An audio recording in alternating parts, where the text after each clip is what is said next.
Yan po si Madet, yung guest natin for today. Yan eh.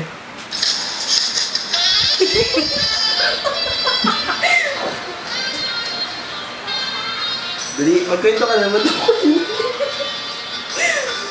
Magkwento kayo mga nangyari sa buhay mo ngayon. Ano, kanina umaga, punta ako sa Tabilina.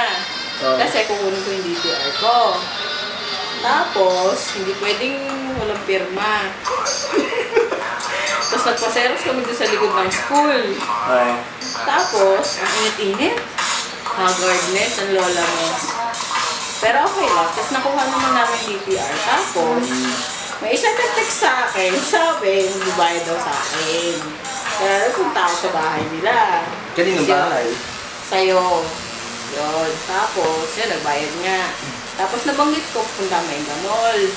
Sabi nung isang binayarot, nagbayad sa akin. Sabi niya, huwag na mag-Mega Mall. Tumambay na lang kayo dito. Ganyan.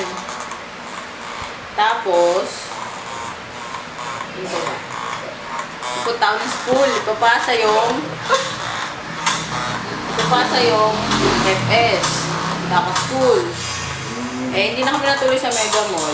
Nagbalik ako dito. Ay, nandito ako ngayon. Kaya, balik Ano ako yung dito. mga na-experience mo doon sa St. Saan mo yung St. Dominic College of Arts. Ay, hindi pala.